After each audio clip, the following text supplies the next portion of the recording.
मार्गस्य नेतारं वेत्तारं कर्मभूमिकां ज्ञातारं विश्वतत्त्वानां वन्दे तद्गुणलब्धये। पंच परमेष्ठी भगवान की जय। संत शिरोमणि आचार्य विद्यासागर जी महाराज की जय।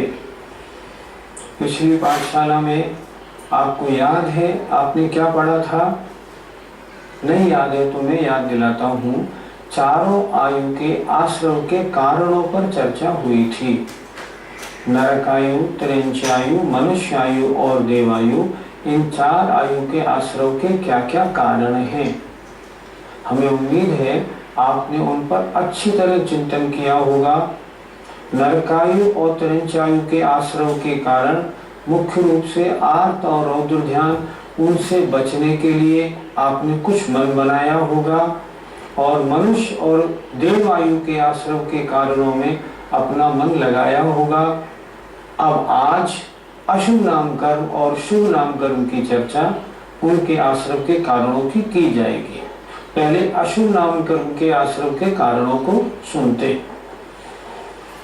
योग वक्रता विसंवादनम चाशुभस्य नाम्नः। योग वक्रता विसंवादनम चाशुभस्य नाम्नः। योग वक्रता विसंवादनम चाशुभस्य नाम्नः। योग वक्रता विसंवादनम चाशुभस्य नाम्नः। देखें जरा, योग वक्रता, योग माने मन वचन काय, वक्रता माने टेढ़ापना अर्थात कुटिलता, अर्थात मन वचन काय की कुटिलता। और विसंवादनम अर्थात विसंवादन। विसंवादन क्या कहते हैं? जो सही मार्ग पर जा रहा हो उसको सही मार्ग से हटाकर और निचले मार्ग पर ले आना। जैसे कोई पूजा पाठ में बहुत लगा रहता है, 2-3 घंटे लगाता है, उससे कहना भैया दुकान पे बैठो तो 4 घंटे 2 घंटे कुछ ज्यादा बैठोगे तो आमदनी ज्यादा होगी, क्या तुम पूजा पाठ में लगे रहते हो? ऐसे सही मार्ग पर चलने वाले को उस मार्ग से हटाना, इसे कहते हैं विसंवादनम। च और अन्य कार्य अशुभस्य नाम्नः, अशुभ नाम कर्म के आश्रव हैं। अशुभ नाम कर्म के आश्रव, अशुभ नाम कर्म किसे कहते हैं? जिससे खराब शरीर मिलता है, खोटी गति मिलती है, खोटा स्वर मिलता है, बदनामी होती है, वे सब अशुभ नाम कर्म के आश्रव, वे सब अशुभ नाम कर्म है। ऐसा अशुभ नाम कर्म जो हम नहीं चाहते, किन कारणों से मिलता है? योग वक्रता, मन वचन काय की कुटिलता। और विसंवादनम, मोक्ष मार्ग पर, सही मार्ग पर, धर्म मार्ग पर चलने वाले को उस मार्ग पर चलने से रोकना, इसे कहते हैं विसंवादनम। च शब्द क्यों दिया? च माने अन्य और भी कार्य, जैसे सप्त व्यसनों का सेवन करना, व्रतों को धारण नहीं करना, कषायों की तीव्रता होना, पापों में प्रवृत्ति होना, देव पूजन आदि में अपनी रुचि नहीं होना बल्कि अरुचि होना, आदि कार्यों से, मतलब जितने भी अशुभ कार्य हैं उनसे अशुभ नाम कर्म का आश्रम होता है। एक बार फिर देख लें। योग वक्रता, मन वचन काय की कुटिलता, विसंवादनम, सही मार्ग पर, उचित मार्ग पर, धर्म मार्ग पर चलने वाले को उस मार्ग से हटाने का प्रयत्न करना, विसंवादनम। च माने अन्य शुभ कार्य, अन्य अशुभ कार्य करना, अर्थात सत्य व्यसन का सेवन, पाप में प्रवृत्ति, कषायों में प्रवृत्ति आदि गलत कार्यों को, पंचेंद्रियों के विषयों में लोलुपता का होना आदि कार्यों से अशुभ नाम कर्म का आश्रम होता है। पंडित जी, पिछली कक्षा में आपने त्रिंचायु के आश्रम में मायाचार कुटिलता बताया था और यहाँ पर भी आपने मायाचार कुटिलता अशुभ नाम कर्म में बताया। इन दोनों एक साथ कैसे हो सकते हैं? प्रत्येक जीव के प्रति समय 7 कर्मों का आश्रम होता ही है। तो ध्यान से सुनना, प्रत्येक जीव के प्रति समय 7 कर्मों का आश्रम होता ही है, चाहे वो विभूतियां हो, चाहे स्वर्ग में सर्वार्थ सिद्धि के देव हो। 7 कर्मों का आश्रम होगा और जब आयुबंध का अपकर्ष काल होगा तो 8 कर्मों का आश्रम होगा। ये नियम है। अब हमने देखा कोई व्यक्ति मायाचारी कर रहा है तो उसके ज्ञानावरण कर्म का, दर्शनावरण कर्म का तीव्र बंध होगा, उसके असाता वेदनी का बंध होगा, उसके दर्शन मोहनी, चारित्र मोहनी का भी आश्रव बंध होगा, उसके अगर आयु का काल होगा तो त्रिंचायु का आश्रव होगा, उसके नाम कर्म में बंधेगा तो नाम कर्म कौन सा बंधेगा? अशुभ नाम कर्म बंधेगा। गोत्र कौन सा बंधेगा? नीच गोत्र बंधेगा। अंतराय कर्म अशुभ बंधेगा।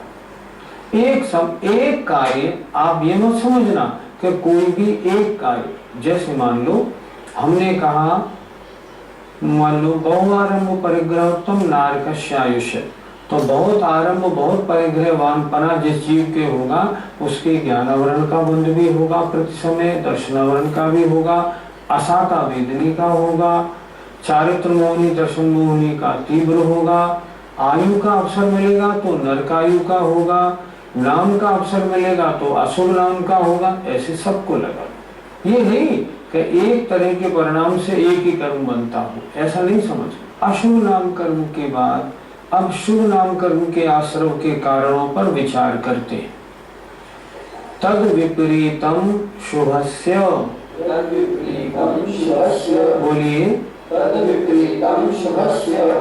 विपरीतम उससे विपरीत, उससे उल्टे, शुभस्य शुभ नाम कर्म के आश्रव के कारण है। किससे उल्टे? पहले सूत्र में जो बताया, पहले सूत्र में क्या बताया? योगों की कुटिलता अशुभ नाम कर्म का आश्रव है। अब यहाँ उल्टे अर्थात मन वचन काय की सरलता शुभ नाम कर्म का आश्रव है। विसंवादनम सही मार्ग पर चलने वाले को वहां से हटाने का प्रयत्न करना अशुभ नाम का आश्रव है, और सही मार्ग पर चलने वाले को और प्रोत्साहन देना और आगे बढ़ने के लिए बोलना, या गलत मार्ग पर चलने वालों को सही मार्ग पर लगाने की कोशिश करना, ये शुभ नाम का आश्रव है। और 4 में अशुभ नाम में हमने क्या लिए थे?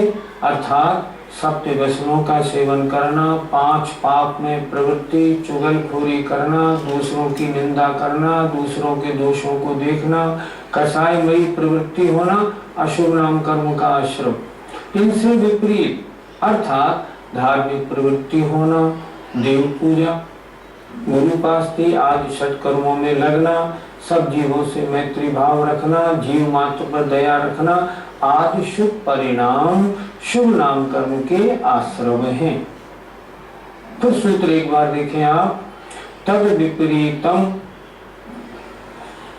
पहले सूत्र में जो अशुभ नाम कर्म के आश्रम बताए हैं उनसे उल्टे, अर्थात योग वक्रता का उल्टा, मन वचन काय की सरलता, विसंवादन का उल्टा, गलत मार्ग पर चलने वाले को सही मार्ग पर लगाने की कोशिश करना, सही मार्ग पर चलने वाले को और प्रोत्साहन देना, और 4 से अन्य शुभ धार्मिक कार्यों का संपादन, ये शुभ नाम कर्म का आश्रव है।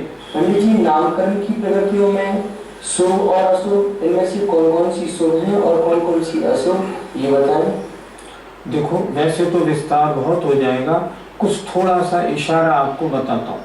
जैसे नाम कर्म की प्रकृतियां, पहले गति, गति 4, नरक, त्रिंच, मनुष्य और देव। इन 4 में नरक और त्रिंच अशुभ है, मनुष्य और देव शुभ है। जाति, जाति 1 इंद्री, 2 इंद्री, 3 इंद्री, 4 इंद्री, 5 इंद्री। इनमें पंचेंद्री जाति शुभ है, 1, 2, 3, 4 जाति ये अशुभ है। ऐसे लगा लो, जैसे पर्याप्तक शुभ है, अपर्याप्तक अशुभ है। जैसे सूक्ष्म अशुभ है, बादल शुभ है। जैसे सुस्वर शुभ है, दुस्वर अशुभ है, ऐसे लगा लो। पूरे नामकरण में समय ज्यादा हो जाएगा, इसलिए मैंने संक्षेप में आपको इशारा कर दिया। नामकरण की शुभ प्रकृतियां और नामकरण की अशुभ प्रकृतियों का बंटवारा है। अशुभ नामकरण के अगर आप आश्रम के कारण करेंगे, अशुभ नामकरण की प्रकृतियां आएंगी, शुभ के करेंगे तो शुभ की प्रकृतियां आएंगी। हमें क्या करना, हमें गति अच्छी चाहिए, शरीर अच्छा चाहिए, अंगोपांग, सहनन, संस्थान सब अच्छी चाहिए। तो हमें चाहिए हम मन वचन काय की सरलता रखें। किसी धर्म मार्ग पर चलने वाले को वहां से हटाने की बजाय जो धर्म मार्ग पर नहीं चल रहे हैं उन्हें धर्म मार्ग पर लगाएं। श्रावक के षट कर्मों में दया, दान आदि में अपनी प्रवृत्ति बनाएं। ऐसा करेंगे तो शुभ नामकरण का आश्रम होगा। तीर्थंकर प्रकृति के आश्रम के कारण क्या है? 16 कारण भावनाएं। अगले सूत्र में 16 कारण भावनाओं की चर्चा है, उसको अच्छी प्रकार देखते हैं। दर्शन विशुद्धिर विनय संपन्नता शील व्रतेष्वनति चारो वीक्षण ज्ञानोपयोग संवेगौ शक्ति तस्त्याग तपसी साधु समाधिर वैयावृत्तिकरण मर्हदाचार्य बहुसुत प्रवचन भक्ति रावश्यका परिहाणिर मार्ग प्रभावना प्रवचन वत्सलत्वमिति तीर्थ करत्वस्य। बोलिए। विनय संपन्नता शील व्रतेष्वनतिचारो अभीक्ष्यानुपयोग संवेगौ शक्ति तस्त्याग तपसी साधु समाधिर वैयावृत्तिकरण मर्हदाचार्य बहुसुत प्रवचन भक्ति आवश्यकता परिहानि मार्ग प्रभावना प्रवचन वत्सलत्वमिति तीर्थ करत्वस्य। इस सूत्र में 16 कारण भावनाओं का वर्णन है। पहले बोर्ड पर 16 कारण भावनाएं अलग अलग कैसे करें ये पहले समझाते। 16 कारण भावना, इस सूत्र में से हम पहले 16 कारण भावना निकालते। ध्यान से देखिए। पहली दर्शन विशुद्धि, दूसरी विनय संपन्नता, शील व्रतेष्वनति 3, फिर अवीक्षण ज्ञानोपयोग 4, 5वीं अवीक्षण संवेग, क्योंकि यहाँ संवेगौ दिया हुआ है, जरा ध्यान से देखना। तीसरा था शील व्रतेष्वनति 4, चौथा अवीक्षण ज्ञानोपयोग और अवीक्षण संवेग, फिर शक्ति तस्त्याग और शक्ति तस्तप, 2 भावनाएं इसमें। फिर ध्यान से शक्ति तस्त्याग और शक्ति तस्तप 2, फिर साधु समाधि 8वीं, फिर वैयावृत्तिकरणम 9वीं। अब देखना अरहद भक्ति, ये भक्ति सब में लगानी है। अरहद भक्ति, आचार्य भक्ति, बहुश्रुत भक्ति, प्रवचन भक्ति, आवश्यका परिहानि, मार्ग प्रभावना, प्रवचन वत्सलत्वम इति तीर्थकरत्वस्य। एक बार फिर जरा देख लें, थोड़ा सा कड़ापन जरा सा यहाँ आता है। वैयावृत्तिकरणम, अरहद भक्ति, आचार्य भक्ति, बहुश्रुत भक्ति और प्रवचन भक्ति। एक बार फिर चलते। 16 कारण भावना कैसे निकलेंगे इस सूत्र से?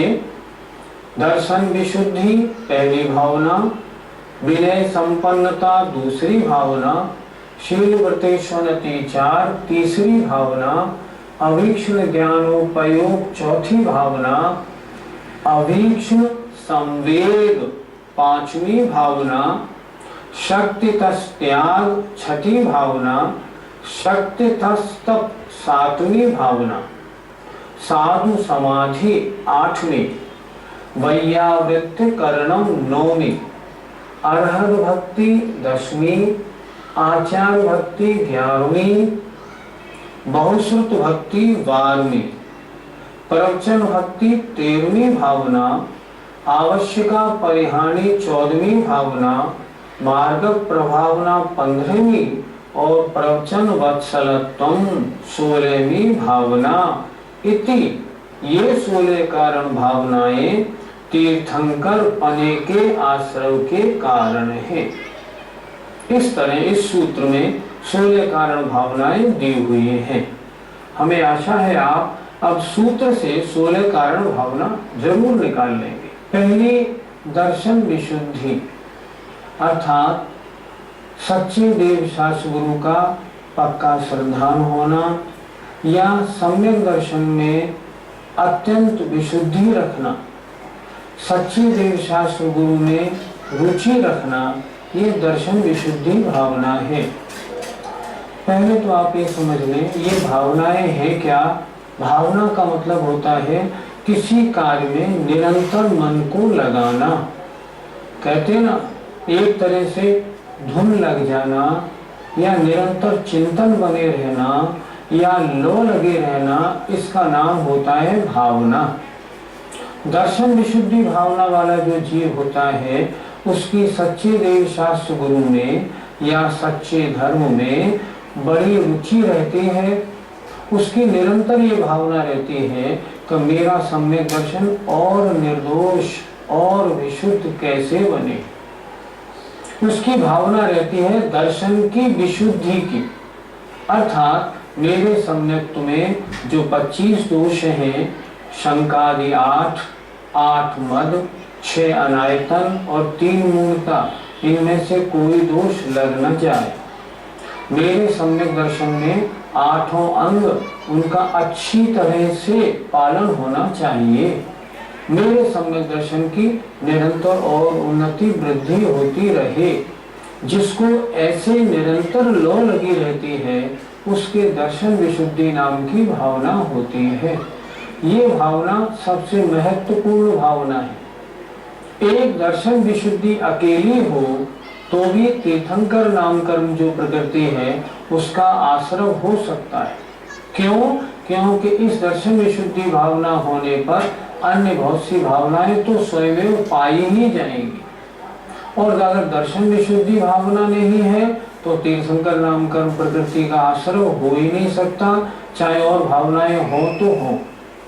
इसलिए सारी भावनाओं में सिरमौर है दर्शन विशुद्धि भावना, अर्थात सच्चे देव शास्त्र गुरु में अत्यंत रुचि होना। दूसरी भावना है विनय संपन्नता, अर्थात सम्यक दर्शन, सम्यक ज्ञान, सम्यक चारित्र, इन तीनों के कारणों में और इन तीनों के धारकों में अपना विनय भाव होना। सम्यक दर्शन, सम्यक ज्ञान, सम्यक चारित्र महान है, इनके कारण ये हैं, ये बड़े महान हैं और इनके धारण करने वाले भी महान हैं, अतः मैं इनकी विनय करता हूँ। ऐसी विनय संपन्नता होना। शील व्रतेषु अनतिचार, मेरे शील और व्रतों में, शील माने श्रावक की अपेक्षा 3 गुणव्रत 4 शिक्षाव्रत, व्रत माने अणुव्रत। मेरे शील और व्रतों में अतिचार न लगे। शील व्रतेषु अनतिचार, ऐसी निरंतर भावना रहना, अगर मैं ये काम करूंगा तो मेरे इस व्रत में दोष लग जाएगा, अतः ये कार्य मुझे नहीं करना। शील व्रतेषु अनतिचार। अवीक्षण ज्ञानोपयोग, अवीक्षण माने निरंतर ज्ञान में उपयोग लगाना, अर्थात ज्ञान की आराधना में दत्त चित्त वाला हो। अवीक्षण, अवीक्षण माने निरंतर। और ज्ञानोपयोग अर्थात ज्ञान में उपयोग लगाने वाला। अभीक्ष्ण संवेग, संवेग कहते हैं संसार से भयभीतपना। धर्म और धर्म के कार्यों को अच्छा माने, पाप और पाप के कार्यों को बुरा माने। पाप और पाप का फल बुरा होता है, धर्म और धर्म का फल अच्छा होता है। संसार से भयभीत रहता है। कब? अभीक्ष्ण, निरंतर। निरंतर संसार से भयभीतपना अभीक्ष्ण संवेग नाम की भावना है। शक्ति त्याग, अपनी शक्ति के अनुसार जो त्याग दान आदि में प्रवृत्ति करने वाला हो निरंतर, और उसमें भी दोष नहीं लगने दे। सत्य तपसी, अपनी शक्ति को न छिपाकर जो 12 तपों को तपने वाला हो। गृहस्थ के भी सत्कर्मों में तप है और मुनि के भी जो उत्तर गुण है उनमें तप है। जिसको अपने शरीर और आत्मा का भेद विज्ञान है वो बड़ा मन लगाकर तपस्याओं को करता है। तो गृहस्थ भी शक्ति के अनुसार तप करने वाला हो और जो मुनि है वो भी शक्ति के अनुसार तप करने वाला हो, तो भावना बनती है सत्यतस तपसी। साधु समाधि, जो साधु है इनकी साधना सही चलती रहे, साधना में कोई विघ्न या उपसर्ग ना आ जाए, इनकी सब तरह की रत्नत्रय का इनका साधन पालन विधि पूर्वक हो, समाधि में भी कोई विघ्न ना आए, ऐसी निरंतर भावना रखने वाला हो। 8 भावनाएं हुई। 9वीं भावना देखें, वैयावृत्य करणम। अगर किन्हीं मुनि श्रावक आदि को रोग आदि लग जाते हैं तो उनकी सेवा, इनका रोग कैसे दूर हो, कैसे मैं इनका किसका इलाज कराऊं ताकि ये निरोग हो जाए और अपनी साधना अच्छी कर लें, ऐसी निरंतर भावना रखने वाले हो। जैसे श्री कृष्ण महाराज का हरिवंश पुराण में जो चरित्र दिया है, उनको बस मालूम पड़ जाए कि उस मुनि को या उस श्रावक को ये रोग लग गया है, तुरंत सारा काम छोड़ के पहले वो ट्रीटमेंट में लग जाते थे। और ये वैयावृत्य करण के कारण ही दर्शन विशुद्धि भावना से सहित होने से उनको तीर्थंकर नामकरण प्रकृति का आश्रम हुआ। तो वैयावृत्य करणम, साधु श्रावक आदि की सेवा करने वाला हो निरंतर। अरहत भक्ति, अरहंत भगवान की भक्ति में लगा रहने वाला हो, आचार्य की भक्ति करने वाला हो। बहुश्रुत भक्ति, जो श्रुत के बहुत ज्ञाता हैं, ऐसे उपाध्याय परमेष्टि की भक्ति करने वाला हो। प्रवचन भक्ति, जिनवाणी की, प्रवचन माने प्रकृष्ट वचन, अरहंत देव के जो वचन हैं, जो जिनवाणी है, उनकी भक्ति करने वाला हो। आवश्यक अपरिहानी, श्रावक के 6 आवश्यक या मुनि के जो 6 आवश्यक हैं, उन अपने अपने आवश्यकों का समय पर करना, मन लगाकर करना और पूरे करना, किसी में कोई कमी नहीं आने देना, ऐसा आवश्यकों का पालन करने की भावना वाला हो। मार्ग प्रभावना, ऐसा कौन सा साधन बनाऊं जिससे जैन धर्म की प्रभावना हो, जैन धर्म के निरंतर प्रचार प्रसार में दत्त चित्त हो, निरंतर उसके बारे में चिंतन बना रहता हो। और प्रवचन वत्सलत्वम, प्रवचन माने प्रकृष्ट वचन, अर्थात अरहंत भगवान के द्वारा बताए गए धर्म के पालने वालों में जिसका बिल्कुल निस्वार्थ स्नेह भाव हो। वत्सलत्वपना कैसे हो? जैसे गाय और बछड़े का होता है, ऐसा वत्सलत्वपना हो। तब उन जीवों के ये 16 कारण भावनाओं को जो भाता है, निरंतर जो इसमें दत्त चित्त होता है, ऐसे जीवों के तीर्थंकर नाम कर्म की महान, तीर्थंकर नाम कर्म की जो महान प्रकृति है, इसका आश्रम होता है। क्या तीर्थंकर प्रकृति की बंध के आश्रम के लिए सभी 16 की 16 भावनाओं को भाना आवश्यक है? हमने पहले भी बताया था इन 16 कारण भावनाओं में मुख्य भावना है दर्शन विशुद्धि। देखो, अगर दर्शन विशुद्धि भावना है तो उसके साथ विनय संपन्नता होगी, उसके साथ अविक्षण ज्ञानोपयोग होगा, उसके साथ अरहत भक्ति होगी, आचार्य भक्ति होगी, बहुश्रुत भक्ति, प्रवचन भक्ति। जब वो सम्यक दृष्टि है, दर्शन विशुद्धि भावना वाला है, अपने सम्यक की विशुद्धि में निरंतर ध्यान रखने वाला है, तो प्रवचन वत्सलक तो होगा। क्या वो साधुओं की वैयावृत्ति नहीं करेगा? करेगा, उनके तो आराध्य हैं। एक अगर दर्शन विशुद्धि भावना होती है तो उसके साथ बहुत सारी भावनाएं तो स्वयं होती ही होती हैं। इसलिए आचार्यों ने कहा है, अकेली दर्शन विशुद्धि भावना भी तीर्थंकर नामकर्म प्रकृति के आश्रम में कारण है, अगर अकेली है। क्यों? क्योंकि उस अकेली के होने पर अरहत भक्ति, आचार्य भक्ति, बहुश्रुत भक्ति, वैयावृत्तिकरणम, प्रवचन वत्सलक, ये सारी भावनाएं तो स्वयं होंगी ही।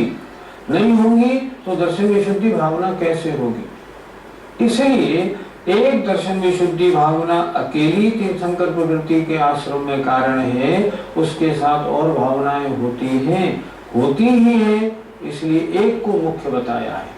और अगर दर्शन विशुद्धि भावना नहीं तो फिर अन्य कोई भावना नहीं। जब सम्यक्त की विशुद्धि की भावना नहीं है तो अन्य भावनाएं कार्यकारी कैसे हो सकती है? इसलिए वो भावना नहीं है तो तीर्थंकर प्रकृति का आश्रम हो नहीं सकता। हम सभी चाहते हैं कि तीर्थंकर प्रकृति नाम कर्म का आश्रम का मौका हमें भी मिले, हमें भी वह प्रकृति बंध को प्राप्त हो।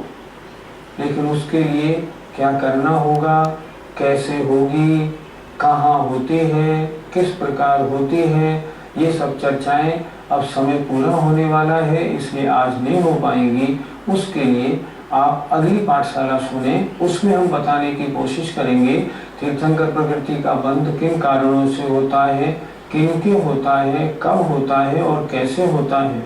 और छठे अध्याय के शेष सूत्र भी अगली पाठशाला में करेंगे।